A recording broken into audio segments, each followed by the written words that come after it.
할렐루야. 여러분들의 기도와 사랑으로 여정을 잘 마치고 돌아왔습니다. 기도해 주셔서 감사를 드립니다. 사실 이번 여정 중에는 제 마음속에 두 가지 특별한 소망이기도 하고 또한 또 어떤 목적이 있었는데요. 그 두 가지 목적과 소망이 첫 번째는 방주를 찾아서라고 하는 소망이 있었습니다. 오래전부터 제 마음속에 이제 미국을 방문할 때마다 방주를 찾아서라고 하는 그런 소망이 있었는데 이번 여정에는 이제 결론적으로 말씀드리면 방주를 찾았습니다. 그래서 방주를 찾은 은혜를 오늘 주일 저녁 때 이제 여러 성도님들과 함께 은혜를 좀 나누도록 하겠습니다. 우리가 성경 속에서만 읽었던 방주의 스토리가 이제 실제로 존재하고 성경에서만 읽었던 방주의 실제의 모습을 제가 실제로 그대로 모습을 이제 담아서 여러분들과 함께 은혜를 나누기로 하겠습니다. 기대하시고 고대하셔도 좋습니다. 오늘 저녁 예배 때 꼭 함께 하시기를, 또 주변 사람들에게 노아는 그 시대만 있었던 것이 아니라 창세기 6장에만 있는 것이 아니라 매 시대마다 노아와 같은 성도들이 있고, 노아의 이야기는 성경 속에 갇혀있는 이야기 아니라 매 시대마다 성경 밖에 살아 숨쉬는 우리들의 방주의 믿음의 스토리가 됨을 기억하시고 이 소망을 오늘 밤에 함께 나누도록 하겠습니다. 자, 두 번째는 제가 또 개인적인 소망과 또 목적은 성경을 찾아서입니다. 사실 우리 기독교를 다른 말로 하면 말씀의 종교라고 말하기도 하죠. 하나님이 주신 말씀을 우리가 받아서 그 말씀을 그대로 잘 전하는 것이 저는 목사의 첫 번째 소명이고 부르심이라고 믿습니다. 그래서 제 마음속에 그래서 교회들마다 강단에 다 성경을 펴놓고 있잖아요.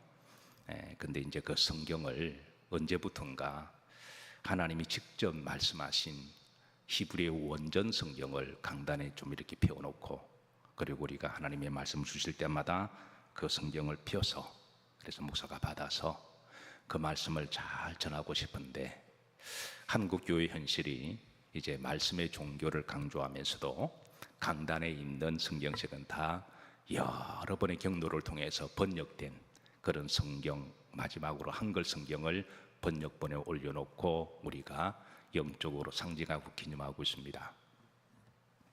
물론 그 본질적인 신앙의 그 의미는 하나님이 알고 계셔서 기쁘시게 받으시겠지만, 그 번역되는 과정 중에 이제 오역된 것도 있고 잘못 어역된 것이 있어서 그래서 늘 안타까움이 있었는데, 원래 그 원전의 말씀을 하나님이 직접 하셨던 그 원전의 말씀을 하나님이 사랑하시는 교회의 십자가 아래에 있는 강단 안에 그렇게 쫙 비어 있어서, 그래서 그 말씀을 이제 목사가 받고 그 말씀을, 하나님 말씀을 목사의 개인적인 철학이나 사상이나 어떤 지식을 전하는 게 아니라 하나님 말씀을 그대로 잘 전해주는 것이 저는 목사의 첫 번째 소명이라고 믿습니다.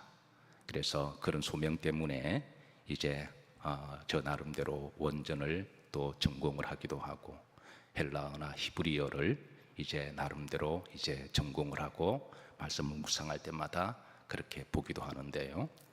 강단을 볼 때마다 이제 늘 그런 아쉬움이 있었어요. 그래서 언젠가는 강단 위에 하나님 앞에 원전의 사본의 말씀을 올려놓아야 되겠다. 그런데 한국에는 한국 전역을 다 뒤져도 그런 원전이 없습니다.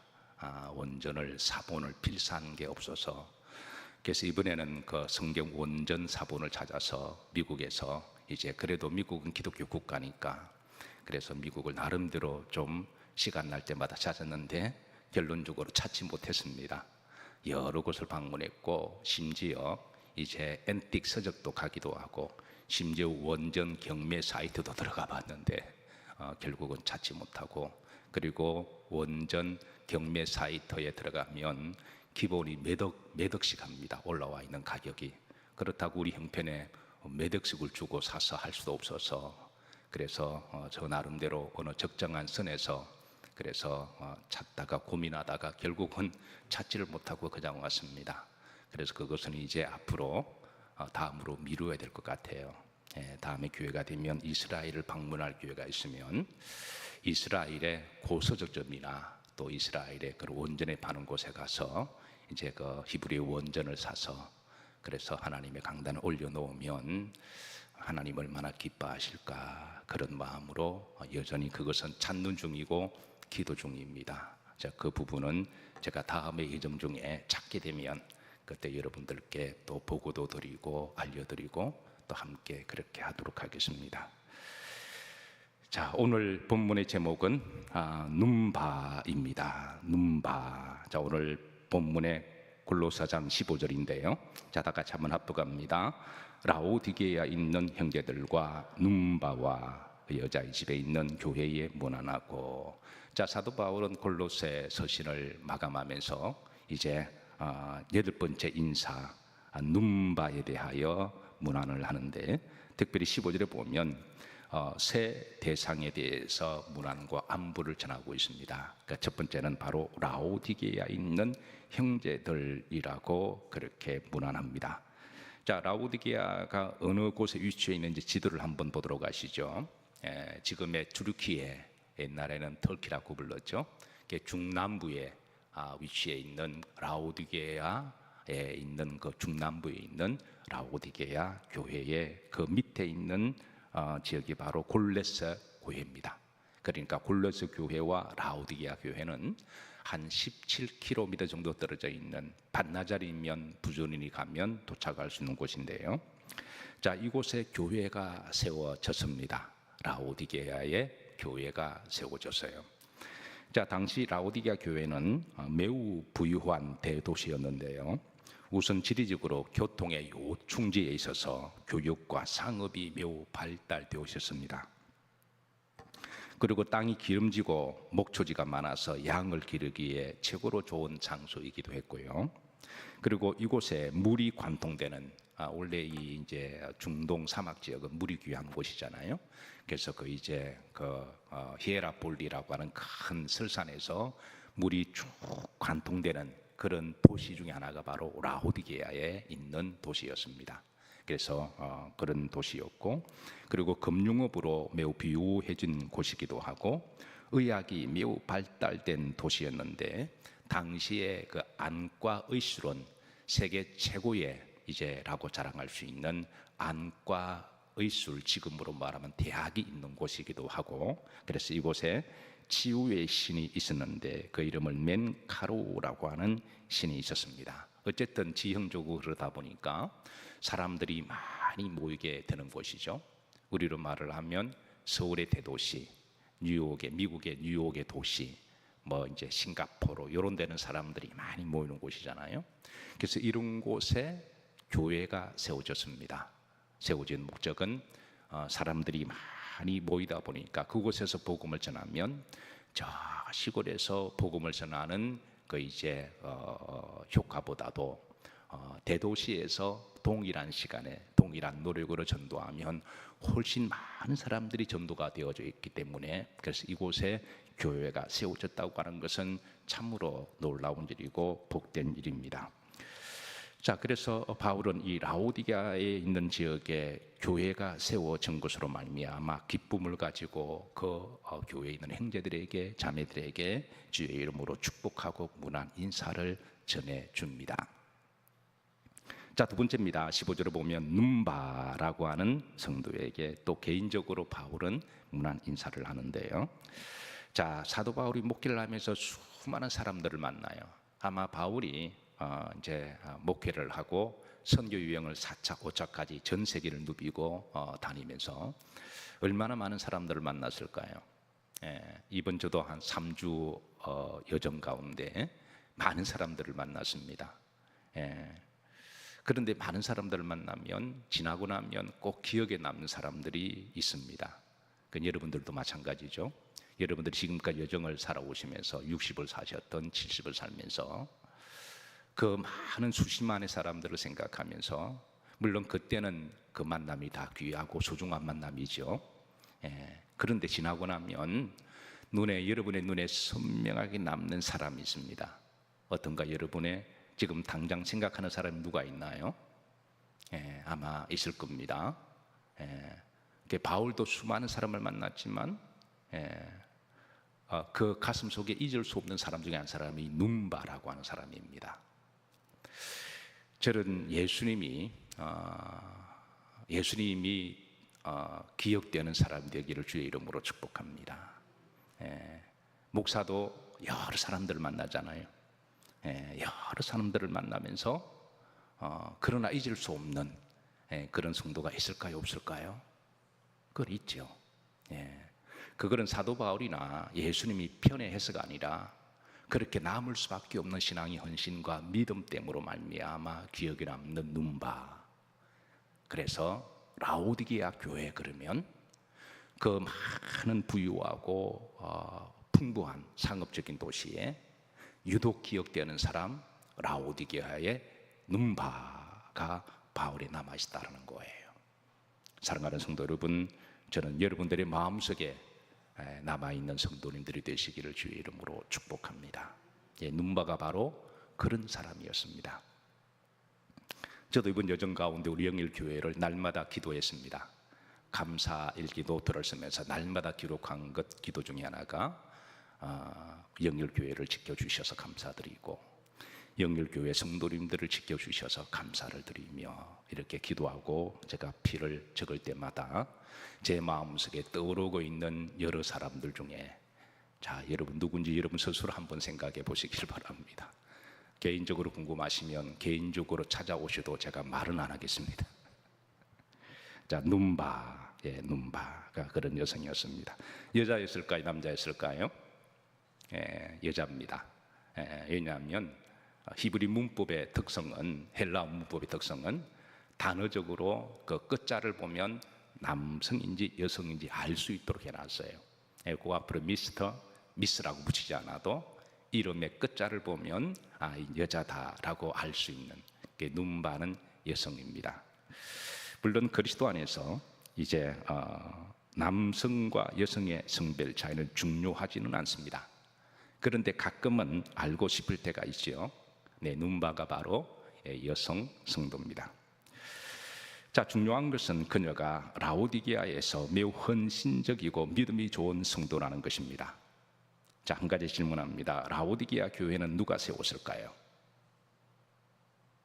여러분 아시아 7교회 하면은 라오디게아 교회가 들어가죠. 에베소, 그 다음에 스무나, 버가모, 두아디라, 그 다음에 그리고 뭐가 있죠?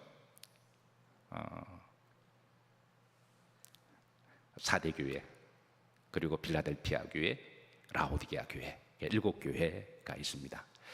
많은 그리스도인들이 7교회를 사도 바울이 세운 거로 기억해요.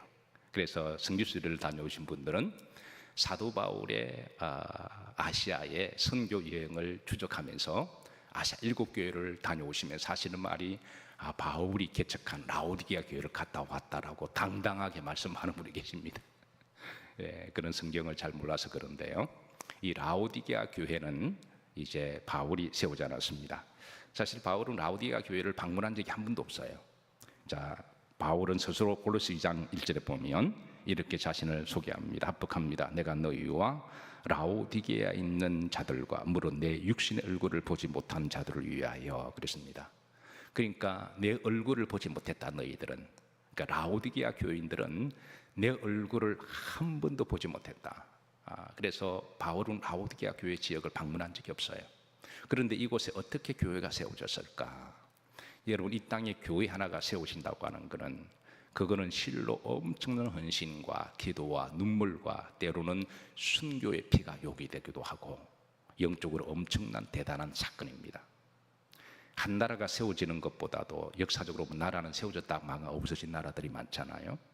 그런데 한 나라에 세워지는 것보다 더욱 위대하고 가치 있는 일이 교회가 세워지는 일이라고 믿습니다. 영적으로 보면 여러분, 교회가 세워진다고 하는 것은 엄청난 일이고 대단한 일입니다. 이곳의 교회를 누가 세웠을까요? 바로 에바브라입니다. 에바브라는 골로새 교회를 세웠던 여성이죠. 자, 에바브라는 사도 바울을 통해서 복음을 알게 되고 주님을 영접하고 매우 부유했던 그녀가, 그 전에 어떻게 해서 그녀가 부유한 여성이 되었는지는 성경은 알려주고 있지 않지만 중요한 것은 따라서 하십니다. 이때를 위함이 아니냐. 어쨌든 에바브라가 어떻게 그 전에는 그렇게 많은 물질을 모았는지, 이거는 빌레몬도 마찬가지거든요. 성경은 그 이전에는 상세하게 밝히지는 않지만 중요한 것은 주님을 만난 이후로 이때를 위함이 아니냐가 중요한 거죠. 우리는 때로는 지식이 매우 많은 사람을 만납니다. 그가 어떻게 그 지식이 많은 지식을 그렇게 함양을 했는지 우리는 알 수가 없어요. 얼마나 공부를 열심히 했는지, 얼마나 많은 철학과 얼마나 많은 지식을 섭렵을 했는지, 얼마나 많은 지식을 얻기 위해서 노력했는지 알 수는 없어요. 대표적으로 누가가 그러한 거죠. 누가가 그러하고 성경에 보면 바울도 그러합니다. 그런데 성경은 그 많은 지식을 어떻게 섭렵을 하고 대단한 그 시대의 최고의 석학이 되었는지는 밝혀지고 있지 않지만 중장군 주님을 만나고 난 다음에 그들의 인생은 따라서 이때를 위함이 아니냐. 그동안 배웠던 그 모든 지식을, 예수 그리스도를 알고 난 다음부터 이제 그 모든 지식을 영적인 자양분을 삼아서 복음을 전하는 중요한 도구가 되었다고 하는 것이죠. 이런 점에 있어서 에바브라나 빌레몬이나 의사 누가나 그리고 사도 바울은 주님을 만나고 동일한 목적을 가지고 살아갔던 사람이 바로 이제 에바브라라고 하는 여성입니다. 에바브라가 복음을 알고 인생의 목적의 방향이 달라졌습니다. 하나님 이때를 위함이 아니냐. 그렇게 해서 그런 모든 그의 인맥과 그리고 물질과 그의 좋은 다듬어진 성품을 통하여 그리고 골로새 지역에 교회를 세웁니다. 그리고 그녀는 또 시간이 날 때마다 그 인근 주변을 부지런히 다니는데요. 아까 제가 골로새 위에 라오디게라고 하는 대도시가 있다 그랬죠. 그래서 이 라오디게아의 대도시는 골로새에서 몇 킬로 해당된다 그랬나요? 17km입니다. 17km면 시간당 4km 계산해서 부지런히 가면 한 4시간 정도면 갈 수 있는 거리잖아요. 그러니까 에바브라는 시간 날 때마다 하나님이여 저 대도시 사람들이 많이 왕래하는 저곳에 하나님 교회가 세워진다면 그 복음이 얼마나 많이 이제 전파가 되고 또 뻗어나갈까요? 그렇게 기도하고 헌신하고 전도했던 여성이 바로 에바브라입니다. 에바브라가 데살로니가 교회의 지역에 교회를 세웠습니다. 이런 점에 있어서 그녀의 헌신과 믿음은 참으로 대단하고 오는 시대의 모든 성도들의 신앙의 본이 되기 충분한 사람이 바로 에바브라입니다. 사랑하는 성도 여러분, 오늘 이 시대에 에바브라들이 되시기를 주의 이름으로 축복합니다. 자, 그래서 이제 15절 다시 넘어갑니다. 바울이 이제 집에 있는 교회라고 소개해요. 3절에 보면 무난하기를 그 여자의 집에 있는 교회에 무난하고, 그 여자는 누구를 이야기할까요? 눈바일까요? 에바브라일까요? 문맥적으로 보면, 문법적으로 보면 그 앞에 보면 이제 눈바를 이제 대명하는 그 여자라 그랬으니까 눈바를 이야기하고 있습니다. 자, 에바브라는 라오디게아 지역을 전도하면서 열심히 전도했습니다. 열심히 전도하고 그의 사업 파트너도 전도하고 그의 인맥과 관계 있는 사람들을 전도하고, 그러다 보면서 자기와 비슷한 정말 순수하고 열정이 있는 복음을 영접하고 이때를 위함이 아니냐 한 여성을 전도하게 되는데, 그 여성이 바로 누굴까요? 눈바라고 하는 여성입니다. 그래서 눈바는 에바브라를 통해서 복음을 알고 난 다음부터 따라서 했습니다. 이때를 위함이 아니냐. 그래서 눈바도 그때부터 이제 주님을 복음을 전하기로 인생의 목적과 방향을 정하고 살아가기로 헌신을 합니다. 자, 그 15절 후른대로 보시면 그 여자의 어디에 있는 교회에, 집에 있는 교회에, 바울은 그 눈바의 집에 있는 곳을 교회라고 지칭합니다. 눈바의 집에 있는 교회에 무난하고 그랬습니다. 눈바는 자신의 집을 예배 처소로 사용하게 되면서 복음을 전하게 돼요. 사실 초대교회의 교회는 대부분 그 가정에서 시작됩니다. 왜냐하면 전도한 사람들을 초대해서 또 식사를 대접하고, 그리고 그냥 대화로 마치는 게 아니라 복음을 전하고 기도하고 축복하고, 이러다 보니까 그 집이 이제 예배처소가 될 수밖에 없는 거죠. 그러면 그 주님을 안 사람들은 또 다른 사람을 전도하고, 이렇게 해서 그 집에 한 가정, 두 가정, 세 가정, 네 가정 이렇게 모이다 보면 그 집이 예배처소가 되었다라는 것이죠. 초대교회의 시작은 처음부터 다 가정교회에서 예배가 시작되는 공통적인 특징이 있습니다. 그래서 이런 교회를 일컬어서 소위 가정교회라고 이야기하는데요, 바울은 이런 가정교회에 대하여 자주 소개하는데 로마서 16장 5절입니다. 자, 초반절만 다 같이 합독합니다. 또 저희 집에 있는 교회에도 문안하라 그랬습니다. 저희 집에 있는 교회, 저는 누구를 지칭하는 대명사일까요? 바로 우리가 잘 아는 브리스가와 아굴라라고 하는 부부의 집을 이야기합니다. 바울이 고린도 지역에 복음을 전할 때 그냥 혼자서 뭐 그렇다 돈이 많은 것도 아니고 사람이 많은 것도 아니고 허벌판에 교회를 건축할 수는 없잖아요.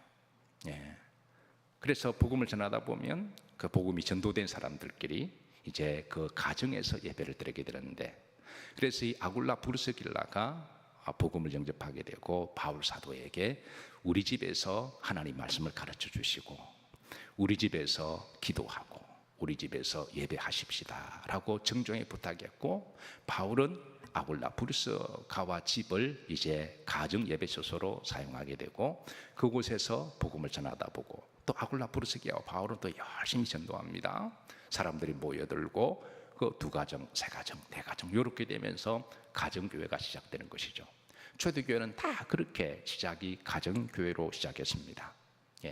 그리고 이제 빌레몬서 1장 2절에 보면 또 여기에 아키포라고 하는 집에 있는 교회를 또 소개합니다. 합독합니다. 자매 아비아와 우리와 함께 병사된 아키포와 내 집에 있는 교회에. 그래서 초대교회는 그 가정에서 교회로 지칭하는 것이 의외로 많았는데요, 초대교회가 이렇게 불같이 성장하게 된 그 배경 이면에는 각 성도들의 가정교회가 있었음을 알 수가 있습니다. 사실 자신의 집을 예배처소로, 기도처소로, 교회로 이렇게 사용한다고 하는 것은 개인적으로 굉장히 복되고 가치 있고 보람된 일이지만, 그러나 그 이면에는 이거는 보통 헌신과 수고로움이 없이는 할 수가 없는 일입니다. 보통 수고로움과 헌신이 없이는 할 수가 없는 일이에요. 제가 여러분들이 기도와 이해로 1년에 한 번 정도는 제가 우리 아이들이 있는 곳에 방문을 하게 되잖아요. 이제 가게 되면 그동안 주변 사람들을 또 어쨌든 또 우리 아이들을 또 그래도 관심을 가져주고, 또 아이들과 또 친하게 지냈던 사람들을 불러서 한 번은 제가 식사 대접을 합니다. 집사람과 제가. 또 그게 예우인 것 같아서, 그래서 이번에도 이제 가서 이제 우리 이제 아이들의 친구들을 불러서 그렇게 이제 식사 초대를 좀 했는데요, 나름대로 조촐하게 한다고 했는데 한 이틀 정도 하는데 시간이 걸리더라고요. 김치도 담아야 되고 왜냐하면 김치가 요만한데 그 맛있는 김치가 물가가 올라가지고 요만한데 여기 30불을 받아요. 물가도 얼마나 비싼지. 그래서 뭐 돈에 떠나서 또 엄마 아빠가 만들어주는 김치 생각보다 맛있습니다. 그래서 1년 먹을 김치도 좀 담가 놓기도 하고, 이렇게 저렇게 이제 장을 보고 준비를 하는데 애들이 한 15명이 왔어요. 그래도 고마운 거죠. 해마다 그렇게 하다 보니까 이제 서로 또 친숙하기도 하고, 그 아이들이 또 인사하러 온다고 한 15명이 찾아왔는데, 그래서 15명의 이제 신발을 정리하는데 애들이 막 들어오니까 신발이 몇 개일까요? 신발만 40개 정도가 됩니다. 왜냐 우리도 식구가 있으니까. 행복한 시간을 보냈어요. 그래서 사람을 초대하고 방문하고 함께 음식을 나눈다고 하는 것은 그건 참 즐겁고 고마운 일이잖아요. 그래서 이제 인사도 하고 즐거운 시간을 보내고, 근데 그 이면에는 뒤치다거리 설거지 부르시다 해서 방을 청소하는 일이 보통 일이 아니잖아요. 여러분들도 이제 명절이 되면 또 이렇게 아이들도 오고 손주도 오고 오잖아요.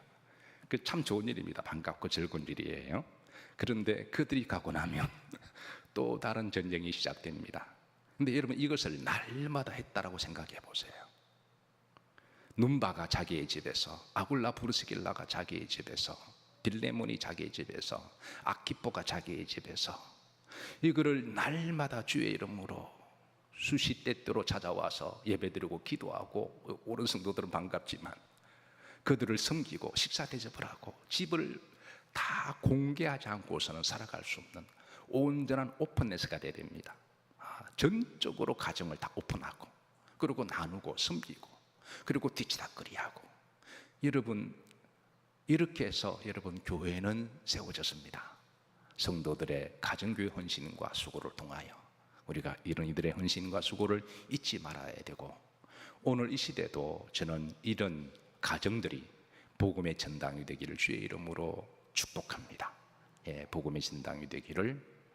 자, 그렇다고 해서 여러분, 가정에서 교인들이 모여서 언제까지나 가정교회는 될 수가 없어요. 왜냐하면 아무리 가정에서 여러분 한 10가정 이상 모이면 더 이상 수용이 불가능합니다. 그럼 이제 10가정도 모이면 이제 그 다음에는 이제는 교회가 필요한 거죠. 10가정이 모여서 우리가 교회를 건축합시다. 그게 조그마한 교회든 간에 규모가 있던 교회든 간에. 그렇게 해서 여러분 이제 가정교회를 넘어서, 가정교회가 우리 기독교에 있어서 신앙의 표상이긴 하지만 최종적인 목적은 아니에요. 어느 교회에서 소위 이제 가정교회를 목적을 삼아, 이제 가정교회가 어른 말은 속회잖아요, 그죠? 그런데 가정교회로 시작한 대표적인 교회들이 많이 있습니다. 그러나 가정교회가 최종적인 목적이 되어서는 안 됩니다. 계속 불어나면 더 이상 수용할 수가 없거든요. 100명이 되고 1000명이 되면, 500명이 되고 200명이 되면 더 이상 가정에서는 수용할 수가 없어요. 그래서 그 다음으로 성장한 곳이 바로 그 지역의 교회가 세워지는 것이죠. 그래서 가정교회를 넘어 세워진 교회가 바로 라오디게아 지역에 있는 라오디게아 교회, 데살로니가에 있는 지역의 데살로니가 교회, 고린도 지역 교회는 처음 시작 아굴라 브리스길라의 집이 시작되었지만 점점 부흥되고 성장함으로 이제 가정교회를 넘어서 그 지역의 지역교회를 세우신 것처럼, 그래서 교회는 어디까지나 가정교회를 넘어서야 교회가 더 성장이 되고 발전이 됩니다. 그래서 그 지역교회가 세워지게 되는데요, 그래서 라오디게아 교회는 그렇게 해서 세워진 교회입니다. 그래서 그 라오디게아 교회 하면 이제 그 라오디게아 교회가 불같이 성장을 해요. 왜냐하면 워낙 부유한 도시고 사람들이 많이 모이다 보니까. 그런데 그 라오디게아 교회 안에 가장 대표적인 한 사람이 선명하게 바울의 마음속에 기억되는 사람이 있다면 누굴까요? num바입니다. num바. num바. 저는 우리 영일교회에서 우리 주님이 기억하실 때 가장 주님의 마음속에 선명하게 기억되는 바로 그 성도님들이 여러분들이 되시기를 주의 이름으로 축복합니다. 사실 이 세상에서 가장 좋은 교회는 가족과 같은 교회라고 할 수가 있어요. 초대교회는 다 가족교회에서 가정교회 시작해서 이제 지역교회가 되었으니까, 저는 우리 영일교회가 가족 공동체와 같은 교회가 되기를 주의 이름으로 축복합니다. 여러분들이 가정마다 가정교회가 되기를 주의 이름으로 축복하고요. 그리고 이제 또 영일교회가 이 가족과 같은 공동체, 위로는 하나님을 한 아버지로 모시고, 그리고 성도들은 예수 그리스도의 피로 나오는 영적인 형제와 자매들이며 한 성령 안에서 믿음과 그리고 소망을 가지고 천국의 본향을 가지고 살아가는 사람들이 저는 그리스도인들이라고 믿습니다. 우리는 결국은 우리의 최종적인 목적은 천국 본향인 줄로 믿습니다. 이제 내일부터 우리 명절이 시작되죠. 명절, 그러면 다른 말로 하면 이제 부모님을 찾아서가 아닐까요? 고향을 찾는 날 명절. 이번에는 한 150만 명이 찾는다고 그러더군요. 자, 여러분, 우리 그리스도인들의 최고의 명절, 최고의 본향은 천국인 줄로 믿습니다. 이 땅에서 이번 명절에 육신의 부모님 또 고향을 찾아뵙고 행복하고 또 즐거운 명절이 되기를 주의 이름으로 축복합니다. 그러나 우리 마음속에는 우리의 영원한 본향은 천국이고, 그리고 천국의 하나님이 나의 아버지가 되시고, 그리고 우리 가족과 같은 영열교회 성도들이 서로 그리스도의 피 안에서 서로 사랑하고 헌신하고 이해하고 섬기고 용서하고 축복하는 그런 믿음으로 함께 믿음 생활을 잘 하시면서 천국까지 함께 다 같이 승리하시기를 주의 이름으로 축복합니다.